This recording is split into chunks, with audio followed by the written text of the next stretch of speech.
Coach, thank you for joining us again this week. You had a big win on Friday over Princeton, 31-7. Tigers nationally ranked.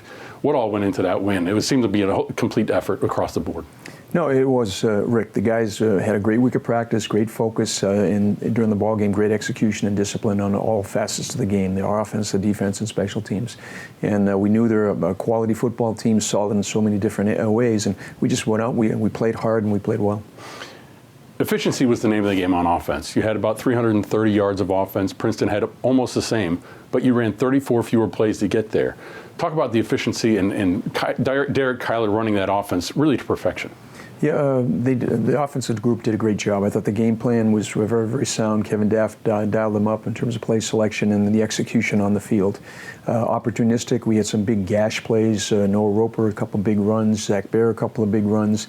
Big catches by J.J. Jones and Dale Chesson, Johnny Barrett, and Paxton Scott. So, guys all of a sudden hit the big jumps. And then 16 for 19 at the quarterback position. I mean, that's hard to match. So it was very, very efficient, very well run and executed, and that's what we're capable of doing. The pressure you got on the Princeton quarterback, probably the best it's been all year. 6 sacks, a lot of hurries, a lot of broken plays going on there. Talk about your defensive line up front. Yeah, just critical play. And we knew he was a good quarterback, and to harass a good guy gets him out of rhythm. The timing and so forth is distorted, and across the board, our guys they really did a great job, and then we rolled people through. That's what needed to happen because we have so many plays. And we have that freshness and guys coming in and going and spelling people. We had consistent pressure through the course of the ball game, and it made a difference. And you had a 24-7 lead late in the third quarter. Princeton looked like they were knocking on the door, maybe trying to get back into that game.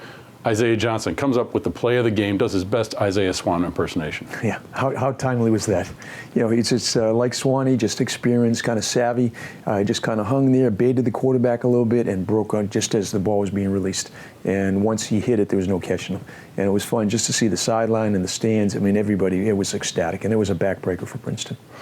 This week, every week's a big week in the Ivy League, but this week you're tied for first with Princeton and Yale in the Ivy League standings. They play each other.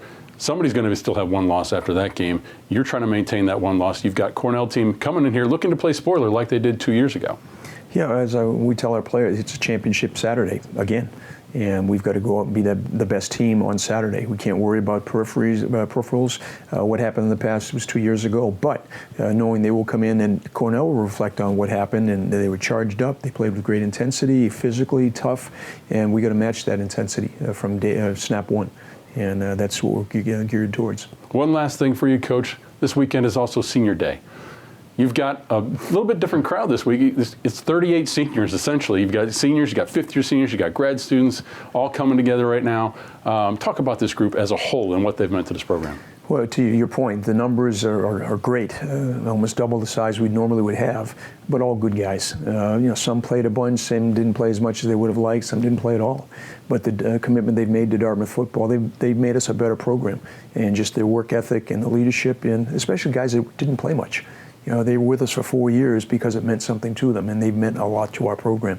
So we're quite simple with it. Just get the seniors out. We don't have the parents come down. There is a focus. The game is the main deal, but an acknowledgement of, hey, thanks for what you did for the last time at home. All right, Coach. Well, thank you for your time, and good luck this weekend against the Big Red. Okay, thanks, Rick.